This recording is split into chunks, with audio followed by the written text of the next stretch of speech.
नमस्कार, बहुत बहुत स्वागत है आपका। मैं हूं आपके साथ ऋतु ज्ञानवानी। हमारे साथ जनरल प्रकाश पंजीकर भी जुड़े हुए हैं, एक्सपर्ट हैं, डिफेंस हैं।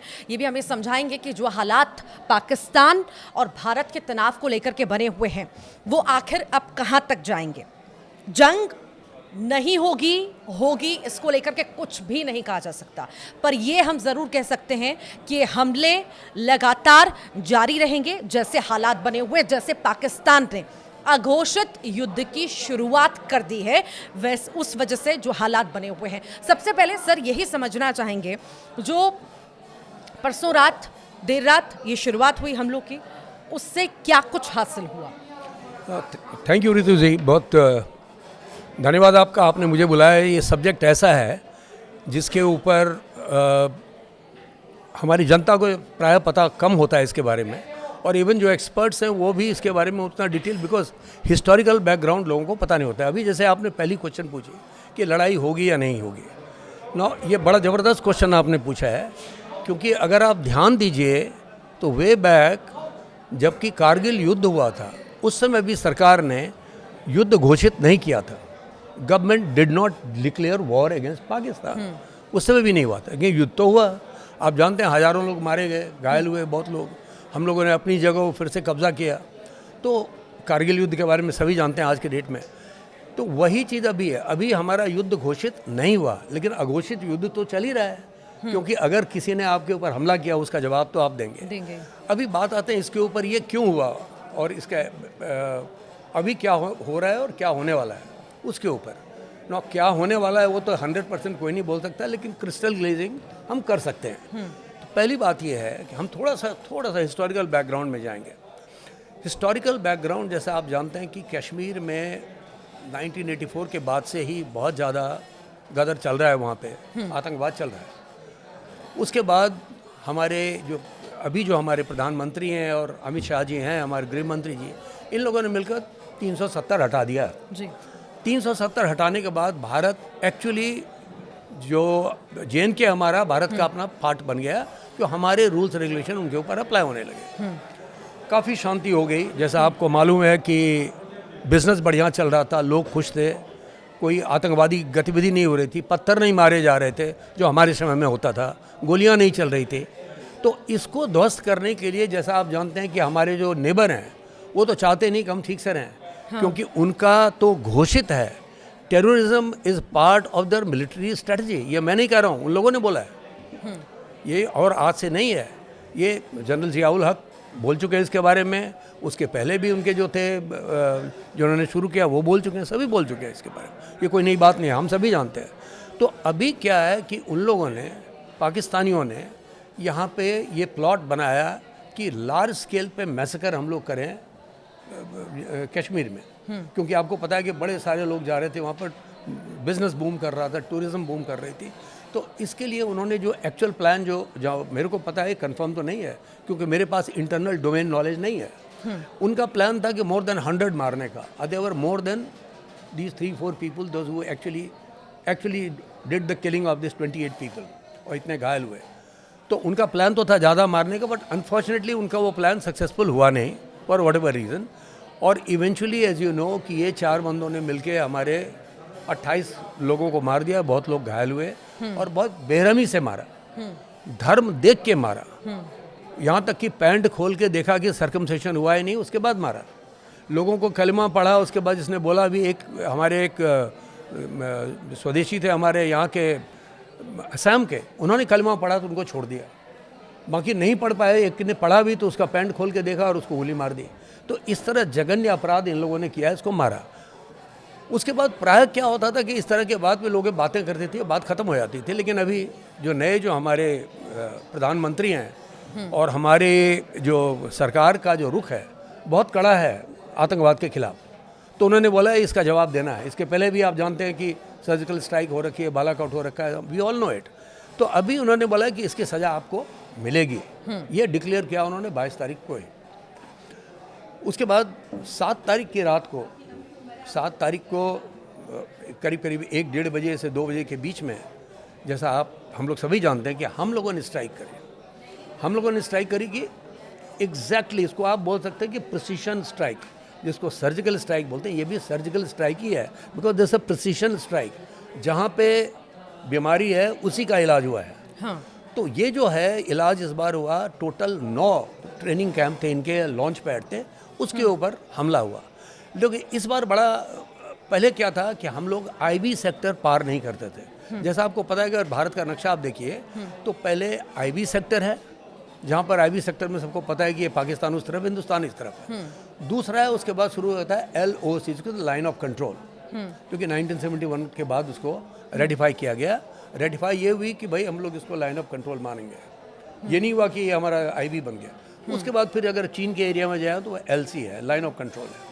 तो ये इतने बड़े एरिया में फर्स्ट टाइम 7 जो हमले हमने किए वो जम्मू और कश्मीर में किए। 8वां और 9वां जो हुआ बिल्कुल डाउन साउथ हुआ, भवालपुर में हुआ, अमृत के में हुआ। अमृत के पंजाब में है, थोड़ा सा साउथ में है, साउथ नहीं, नॉर्थ और वेस्ट में है, लाहौर के, और बड़ी जगह है। और भवालपुर जैसे आप सभी जानते हैं बहुत बड़ी जगह है, वहाँ पर बहुत बड़ा सेंटर था इनके ट्रेनिंग का, उसको डिस्ट्रॉय किया हमने। तो हमारी एब्सोल्युटली पिन पॉइंट एक्यूरेसी के साथ हमने मारा उनके इन 9 जगहों पर। और जहाँ तक जो मेरा जो मैं पढ़ते रहता हूँ न्यूज़पेपर वगैरह, सोशल मीडिया पे चेक करके, गवर्नमेंट का स्टेटमेंट, एक्चुअल तो कोई नहीं जानता है, more than 100 they have lost. एक ये भी न्यूज़ कि more than 1000 are dead, which I believe, I will not disbelieve that, but 100 का तो है कि मरे ही मरे। कल आपने देखा होगा कि जो उनके टेररिस्ट मरे थे, पाकिस्तान आर्मी उनको मिलिट्री फ्यूनरल, नेशनल फ्यूनरल देके उनको सुपुर्दे खाक कर रहे थे, आपने देखा होगा। तो ये तो उनका सपोर्ट है उसके लिए। अभी वो बोले जी हमारा सपोर्ट नहीं था, वो मानने वाली बात नहीं है, क्योंकि उन्हीं लोगों की उनको आप नेशनल ऑनर दे रहे हो मरने के बाद, जब वो सुपुर्दे खास हो रहे हैं। तो ये 8 तारीख की बात हो गई। अभी 8 और 9 यानी कि अभी आज रात की जो पिछला रात गुजर गया उसकी देखिए, पूरे दिन कुछ ना कुछ होता है। लेकिन शाम के समय पाकिस्तान का बड़ा कॉन्सर्टेड अटैक आया हमारे करीब 15 जगहों पे, और वो 15 जगह वो हैं जहाँ पर कि मोस्टली हमारे वहाँ पर एयरफील्ड्स हैं, मिलिट्री एयरफील्ड्स हैं, कहीं पर हमारे स्ट्रेटजिक एसेट्स हैं, वहाँ पे उनके ऊपर उन्होंने हमला किया। अगर आप नॉर्थ से देखिए तो कश्मीर से, श्रीनगर से शुरू हुआ, होते होते नीचे तक आ गए और ऑलमोस्ट चले गए, कहाँ तक तो चले गए जैसलमेर तक। हाँ। और इसमें कहाँ पे हमला किया उन्होंने, जहाँ जहाँ पर कि हमारी एयरफील्ड है वहाँ पे, जहाँ स्ट्रेटजिक एसेट है वहाँ पे। तो इसलिए आपने देखा होगा, भी थोड़ी देर पहले न्यूज़ आ रही होगी कि हमने 27 एयरफील्ड पर अपने एयरपोर्ट पे फ्लाइट बंद कर दी है नेक्स्ट 3-4 डेज के लिए। रीज़न ये है कि अगर उन्होंने तो जो हमला किया था इसलिए कि हमारी जो एयरपोर्ट है वो बर्बाद हो जाए। वो फॉर्चुनेटली हुआ नहीं, क्योंकि वो पहुँच ही नहीं पाया। उसके पहले हमारी जो वायुसेना और थल सेना है, उन लोगों ने उनकी खाट खड़ी कर दी रात को। तो जैसा कि आपने सुना होगा कि उसके बाद से काफ़ी वहाँ पे कैजुअल्टीज़ हुई हैं पाकिस्तान में। हमारी भी कैजुअल्टी हुई है। तो हमारी कैजुअल्टी क्या हुई है कि जो LC एरिया में, यानी कि अगर आप मेंदर के ऊपर जाइए और जहाँ पुंछ मेंदर के एरिया में, उस जगह पे क्योंकि नज़दीक में हमारे गांव वगैरह हैं, उसके ऊपर उन्होंने हमला किया है, और जो मारे गए हैं वो पूरे इनोसेंट सिविलियंस हैं। समझौते के आसार तो कहीं से कहीं तक सर नजर आते नहीं हैं। अभी और युद्ध में ये भी है तो भला तो किसी का नहीं होता, नुकसान किसी का कम किसी का ज़्यादा होता है, पर सीधा असर आवाम पे तो पड़ता है। बिल्कुल सही आप कह रही हैं, आपका कहना एकदम सही है। हिंदुस्तान युद्ध कभी नहीं चाहता किसी से, ये और आप जानते हैं। ये क्लियर है, अगर हिंदुस्तान हमला कर भी रहा है तो उसका ये सीधा कहना है कि हम कैजुअल्टी नहीं चाहते हैं, हम आम लोगों पर हमला नहीं चाहते हैं, हम उस आतंकवाद को ठिकाने लगाना चाहते हैं, गिराना चाहते हैं, मारना चाहते हैं, उसकी कमर तोड़ना चाहते हैं। पर ये इससे उलट है पाकिस्तान सर, वो आवाम को टारगेट करता है। करेक्ट, वो आवाम को टारगेट करता है। अच्छा, आप अभी देख लीजिए कि लास्ट 24 आवर्स में हमने अभी तक आईवी भी कहीं पर कंफर्म नहीं है कि हमने क्रॉस किया है। हमने हवाई जहाज अपने उस तरफ नहीं ले गए, हम लोग ले जा सकते थे। वो जो स्ट्राइक जो हुई है, हवाई जहाज ने अपने ही, हमारे फाइटर प्लेन्स ने अपने ही एरिया से उड़ते हुए उनके ऊपर हमला किया है। तो हमने उनको कुछ नहीं किया, हमने क्रॉस नहीं किया, बट दे हैव क्रॉस्ड। अभी अगर आप अपना एयरक्राफ्ट लेके अगर आपने बॉर्डर पार किया तो वो तो एक्ट ऑफ एग्रेशन, हमारे ऊपर हमला है, उसमें कोई शक नहीं होना चाहिए, ना आपको ना मेरे को। और आपको जैसे मालूम है कि 3 उनके हवाई जहाज हमने मार के गिराए, उसमें 2 हैं JF-17 जो चाइनीज़ फाइटर्स हैं। यही मैं सवाल करने जा रही जी। थी कि चाइना के बूते पे ये बहुत पाकिस्तान उछल रहा था कि शायद उससे जो ले लिए गए हैं हथियार, उससे शायद मैं सफल हो जाऊंगा किसी भी तरह के हमले में या युद्ध में, पर असफलताएं नजर आ रही हैं। देखिए, मैं आपको बताना चाहूँगा, युद्ध सिर्फ तलवार से तो जीती नहीं जाती है। अगर तलवार से जीतते तो सभी जीत जाते हैं, लेकिन तलवार से नहीं होता है युद्ध, तो फाइनली सेना जीतती है। हाँ। और आपकी सेना, आपको बहुत फख्र होना चाहिए कि आपकी सेना one of the most professional army दुनिया में है। दूसरी बात यह है, हम तो अपने आप को बचाने के लिए लड़ रहे हैं ना, हम किसी को बर्बाद करने के लिए नहीं लड़ रहे हैं। अभी तक हमने वो भी नहीं पार किया है। जबकि अगर आप LOC देखिए, जब पाकिस्तान ने बोला कि हम जी 1971 का ये नहीं मानते हैं, समझौता नहीं मानते, शिमला समझौता, तो शिमला समझौता नहीं मानते, इसका मतलब LOC ख़त्म है। अगर LOC ख़त्म है तो JNK हमारा है, हम तो कभी भी अंदर जा सकते हैं और जाना चाहिए। एक तरफ से चीनी हथियार धोखा दे रहे हैं, एक तरफ से चीन पीछे से सपोर्ट कर रहा है, ये क्या मैसेज है? देखिए, चीन ने सपोर्ट अभी तक, तो जहाँ तक फिजिकली मेरे को, जहाँ तक मैं जानता हूँ, कोई सपोर्ट नहीं है। उनके ऑल टाइम फ्रेंड्स चाइना है, वो तो ऑब्वियसली सपोर्ट करेंगे। ऑल टाइम फ्रेंड्स उनके ये हैं, तुर्की ही है, वो बोलेगा, सपोर्ट करेगा, लेकिन हथियार लेके कोई लड़ने के लिए नहीं आएगा। चाइना का आपको एक चीज़ समझने की बात है, जो CEPC है, चाइना पाकिस्तान इकोनॉमिक कॉरिडोर जो बना है, उसमें चाइना ने बहुत पैसे लगाए हैं। उस पैसे लगाने के बाद उसके पास पैसा तो एक आया नहीं है, और उसको अगर ये लड़ाई के बीच में अगर मान लीजिए किसी तरह से पाकिस्तान टूट जाता है, जो टूटने के कगार में है मेरे हिसाब से, तब उसका तो जो भी उसने लगाई है वो उसका डूब जाएगा। तो इसलिए सपोर्ट है, फिजिकल सपोर्ट नहीं है। अब कुछ लोग कह रहे हैं कि भाई क्या चाइना हमारे ऊपर हमला करेगा? There is no reason for Chinese to attack us. Why should China attack us? हमारा जो डी-एस्केलेशन था वो प्रॉब्लम हो गया है। हमारा उसके साथ जो प्रॉब्लम था, उस प्रॉब्लम में 3 साल 4 साल लाइन पे रहने के बाद चाइना वापस चली गई। वो they realize it's useless to fight with the Indians, you will not be able to sustain it. कई सारे सवाल लोगों के अंदर ये भी हैं कि ये थोड़े थोड़े अटैक क्यों किए जा रहे हैं, एक बार में ख़त्म कर दिया जाए। नहीं, एक ऐसा है कि इस तरह से जब युद्ध जो होता है वो ऐसा नहीं होता है कि हम सोचें और घुस गए, ऐसा नहीं होता है। जो लोग बैठे हैं वो बहुत ही highly trained, highly skilled, highly experience लोग बैठे हैं, तो वो अपना प्लान लेके जाएंगे प्राइम मिनिस्टर के पास। प्राइम मिनिस्टर अप्रूव उन्होंने किया होगा, क्या अप्रूव किया तो वो लोग जाने। तो वो ऐसा नहीं है कि तुम घुस जाओ, ऐसा नहीं होगा। आपने सुना होगा स्टोरी, जब इंदिरा गांधी जी ने बुलाया इनको, मानिक शॉ को, 1971 वॉर के टाइम में, और मई के महीने में बोला कि chief, I want you to go to war, I want you to attack Bangladesh, East Pakistan. तो उन्होंने बोला कि madam, do you realize what it is? कहते what? So chief said, Manekshaw said, that means it's a war. So be it, Indira Gandhi ने बोला। तो उन्होंने फिर बोला कि क्या आपने बाइबल पढ़ी है? पहला पेज, पहला उसमें लाइन पढ़ा है आपने? कहते वो तो स्वर्ण सिंह बैठे थे, उन्होंने पूछा कि चीफ उसके वो उसमें कि बाइबल कहाँ से आ गई? तो उन्होंने बताया उसमें लिखा था कि गॉड ने बोला, अर्लियर देयर वाज डार्कनेस, तो God said, let there be light, and then there was light. So you are the prime minister, you say, let there be a war, there will be a war. But I can guarantee you 100% loss. But you give me the time. So she was very upset. Then the story goes that he was called again. He said, yes, you will lose because of various reasons. He gave A, B, C, D reasons. Now, same thing is here. Modi ji is unlikely to tell something which is not, which doesn't have a professional backing with it. With that, I think the army has already decided what is to be done. Air Force has decided. लेकिन इतना बड़ा जितना बड़ा हमला हुआ है वो thought नहीं होता। और जैसा हम सुन रहे हैं, जिसका डिटेल अभी नहीं है, कि इंडियन नेवी ने कराची के ऊपर हमला किया है, ये कंफर्म नहीं है अभी तक। अभी पता नहीं, जो ये मैं सुन नहीं पाया हूँ कि जो गवर्नमेंट की ब्रीफिंग है उसमें उन्होंने बोला या नहीं, इसके बारे में मुझे नहीं मालूम है। लेकिन ये सुन रहे हैं कि वहाँ पर उनके ऊपर भी हमला हुआ। तो अगर ये हमला हुआ तो ट्रायड हो गया ना तीनों तरफ से, आर्मी, एयरफोर्स, नेवी, तीनों। आर्मी भी लगी हुई, गन फायर हो रहे हैं, LC के ऊपर फायरिंग हो रहा है, तो लड़ाई तो चल रही है। लेकिन वॉर डिक्लेयर पर से ऐसा नहीं हुआ, वो गवर्नमेंट की के डिसीजन पे होगा कि वॉर डिक्लेयर होगा या नहीं होगा। लेकिन अभी जो चल रहा है इसमें काफ़ी पाकिस्तान बुरे हालत में है और उनको काफ़ी नुकसान हुआ है। स्टैंड ऑफ म्यूनिशन से जो हमने उनके ऊपर हमला किया, मैं देख रहा था रिपोर्ट दो जगह का। एक तो मैं देख रहा था इस्लामाबाद का, और दूसरा दैट प्लेस कॉल्ड रावलपिंडी का। हाँ, रावलपिंडी का, और देख रहा था रिपोर्ट यहाँ पर क्या हुआ है, क्या कहते हैं अपना लाहौर में। दोनों में बुरी हालत है उनकी। स्टैंड अलोन इक्विपमेंट से हमने किया है, हमने ड्रोन से हमला किया है, बुरी हालत है उनकी। उनका एक ये था क्रिकेट स्टेडियम, वो डैमेज हो गया। सर, ये भी कहा जाता है कि ठीक है दुश्मन कमज़ोर है, पर ये भी कहा जाता है कि दुश्मन को कभी कमज़ोर नहीं समझना चाहिए, बिल्कुल कम सही। आंकना नहीं चाहिए।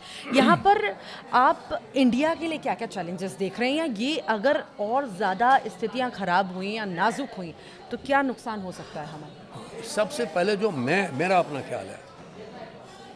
ख्याल है कि मैंने इसके पहले कुछ दिन पहले अपना दिमाग लगाया था कि हिंदुस्तान को अगर वर्स्ट के सिनेरियो में क्या होगा। हाँ, तो जैसा आप लोगों ने सुना होगी 2.5 फ्रंट वॉर की बात सुनते होंगे। हाँ, मेरा हाइपोथेसिस था 5 फ्रंट वॉर।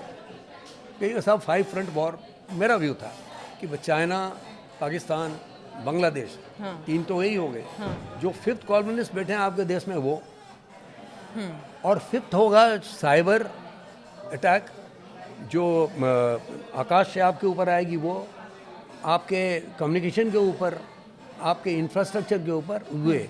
तो ये 5 मैंने सोचा था, और उनका अलग अलग मैंने लिखा था कब किस हालत में क्या हुआ। तो भगवान के दया से अभी एक ही हमारे है पाकिस्तान। जो हम चैलेंज देख रहे हैं सबसे बड़ा, जो हमारी कंट्री के अंदर सबको एक साथ रहने की भी ज़रूरत है, यूनिटी, ये सबसे ज़्यादा ज़रूरत है। हमारे यहाँ अभी ये जो धर्म के ऊपर, जाति के ऊपर जो ये डिवीज़न है, वो बिल्कुल नहीं होना है। ये हमारा देश है, हम मिलके इस देश को बचा सकते हैं। तो मेरे लिए, और ये अगर सब मिले हैं तो आप निश्चिंत रहिए कि Indian army, air force, navy Pakistan को छोड़ने वाली नहीं है। दुश्मन, आपने सही बताया, दुश्मन को कभी भी कमज़ोर नहीं समझना चाहिए। ये तो हर एक 2 मिनट में बोलते हैं जी हमारे पास न्यूक्लियर बॉम्ब है। हमने कभी नहीं बोला कि हमारे पास न्यूक्लियर बॉम्ब है, हम न्यूक्लियर बॉम्ब का इस्तेमाल करेंगे। ये बार बार लोगों को कह रहे जी 2 न्यूक्लियर आर्म्ड देश हैं, आप लोग रोकिए। हम तो कहाँ करें, हम नहीं करेंगे इस्तेमाल। तुम अपना सोचो तुमने क्या करना है। तुम सोचते हो कि डिटरेंस तो ख़त्म हो गई पहले 2 दिन में ना, कहाँ रही डिफरेंस। तो ये हमारे पास बॉम्ब है, इसलिए मैं जो बोलूँगा तुम्हारी बात वो नहीं चलने वाला। इम्पैक्ट एक शॉट में, इसका इम्पैक्ट अगर ये बढ़ता जाता है तो क्या पड़ेगा? वेल, इम्पैक्ट युद्ध का बराबर खराब ही होता है, एक बात याद रखिएगा। हाँ। युद्ध इज नेवर गुड। यंग लोग मरते हैं, यंग विडोज होती हैं, आपका सब कुछ अस्त व्यस्त हो जाता है। जैसे आपने देखा कि एक दिन की लड़ाई हुई है, 27 एयरपोर्ट बंद हो गए। हाँ, तो ये होगा, तो इसका इम्पैक्ट ये होगा, हमारे लिए जो है उतना ख़राब तो नहीं हुआ, लेकिन पाकिस्तान बर्बाद हो जाए। जो मैं देख रहा हूँ पाकिस्तान कम से कम 4 टुकड़ों में बढ़ जाएगा। वही जिक्र किया ना मैंने पहले, युद्ध में नुकसान तो होता है, किसी को कम किसी को ज़्यादा, पर बिल्कुल नुकसान होता तो है। नुकसान होता है, नुकसान तो उसकी नुकसान भरपाई बहुत लंबे वक्त तक करनी पड़ती है। वेल, हाँ, आपका कहना सही है, लेकिन यहाँ पर कुछ एक चीज़ तो हमको करने की ज़रूरत नहीं पड़ रही है। जैसे कि अगर ये क्या कहते हैं, अफ़गानिस्तान वो अपना एरिया मांग रहा है, रिक्लेम कर रहा है, जो कि पख्तूनख्वा में है, दुरन लाइन के इस तरफ। दूसरा, अगर आप साउथ में देखिए, साउथ और वेस्ट में, तो बलूचिस्तान ने ऑलरेडी डिक्लेयर कर दिया कि जी मैं, ये न्यूज़ है सुबह का, सही क्या है मैं नहीं जानता हूँ अभी, कि भाई हम लोग इंडिपेंडेंट हो गए, इंडिपेंडेंस डिक्लेयर कर दिया। पाकिस्तानी सेना वहाँ से भाग गई, क्वेटा में थी, क्वेटा भी छोड़ के भाग गई वो। ये सुबह का रिपोर्ट है। तो एक तो वो हो गया। तीसरी बात हो गई पंजाब। पाकिस्तान है ही पंजाब, जो पाकिस्तान अधिकृत पंजाब जो है वही है पंजाब, वही पाकिस्तान है। उसके अगर आप फर्दर नॉर्थ में जाइए तो हमने तो स्टेटमेंट बिल्कुल क्लियरली बोला है कि जम्मू एंड कश्मीर हमारा अभिन्न अंग है, और PoK Pakistan occupied Jammu and Kashmir है। वो बोलते हैं कि आज़ाद कश्मीर, हम बोलते हैं ऑक्युपाइड कश्मीर है। वो तो हमारा है। तो ये हमारा स्टेटमेंट अगर हमारा है, तो ये हमारा टाइम है कि हम भी उसको ले लें। अगर हम उसको ले लें तो पाकिस्तान 4 टुकड़े में हो गए। अब हम लेंगे या नहीं लेंगे मैं नहीं जानता हूँ, ये तो प्राइम मिनिस्टर बता सकते हैं। और एंड रिजल्ट इसका ये होगा, हमारे लिए अच्छा ही होगा। कॉस्ट तो हो, लेकिन हमारे लिए अच्छा होगा। क्यों? अभी हमारे पास टाइम है कि हम जो ये लगातार हमारे ऊपर आतंकवाद से दबाव डाल रहे हैं, इसको डिस्ट्रॉय कर दें। दूसरा, अगर पाकिस्तान 4 टुकड़े में टूट गया, इनकी आर्मी जो कि अभी पूरा देश लेके बैठी है, आर्मी इनकी लूली और लंगड़ी हो जाएगी। उनके लिए कुछ नहीं बचेगा करने के लिए। आज एज इट इज़ उनकी जनता उनके पीछे पड़ी हुई है कि तुम लोग कर क्या रहे हो, कोई खुश नहीं है। कुछ नहीं है। तो ये मेरा ये कि इवेंचुअली हमारे लिए अच्छा होगा। बदला तो लेना ही था, लिया भी गया, आगे इस प्रोसेस में बढ़ भी रहे हैं सर। पर पाकिस्तान को ये समझना बहुत ज़रूरी है, आप समझ के ना समझी पाकिस्तान कर रहा है, ये हम कह सकते हैं। जैसे बार बार हमले करना या नाकाम कोशिशें करना, ये दर्शाता है कि बौखलाहट तो है ही है, पर स्वीकार करने की आदत पाकिस्तान की शुरू से ही नहीं है। कभी उसने स्वीकार नहीं किया, अपना फेलियर भी नहीं किया, अपनी जो कायराना करतूतें की उसे भी कभी भी स्वीकार नहीं किया। पर अब समय आ चुका है, स्वीकार कर ले और ठहर जाए। बिल्कुल सही आप कह रही हैं, आपका कहना सही है कि आप नहीं मानने से तो नहीं बात चलेगी। अभी जो मुनीर मियाँ हैं इनके, मैं मुनीर मियाँ बोल रहा हूँ इसलिए क्योंकि वो जिस तरह से बात कर रहे हैं, फौजी को भी वैसी बात शोभा नहीं देती है। इनके जो आर्मी चीफ हैं फौजी का लैंग्वेज नहीं बोल रहे हैं, वो मुल्ले की भाषा बोल रहे हैं। तो अगर वो जिस तरह की भाषा वो इस्तेमाल कर रहे हैं, उस तरह की भाषा फौजी इस्तेमाल करता नहीं है। इससे ही समझा जाता है जब आतंकवादियों का जनाजा उठता है तो सेना चली जाती है। Absolutely, you are right. तो हमारे यहाँ ऐसा नहीं है। हमारे यहाँ तो we are a country where we are all together, we are not like them कि भाई हम तुम्हारे साथ नहीं रह सकते, तुम्हारे साथ रहना कौन चाहता है। हाँ। तो अभी आप जो बता रहे हैं कि इसका दीर्घकालीन ये होने वाला है कि पाकिस्तान के लिए ही पूरा नुकसान इसमें है, हमारा कोई नुकसान नहीं। बहुत बहुत शुक्रिया सर आने के लिए, हमारे साथ जुड़ने के Thank you लिए, very much. दर्शकों बहुत बहुत को धन्यवाद आपका। जानकारी देने के लिए, समझाने के लिए, युद्ध के बारे में स्थितियां क्या हो सकती हैं उसके बारे में भी जानकारी देने के लिए। बहुत बहुत धन्यवाद आपका, आप सबों का बहुत धन्यवाद।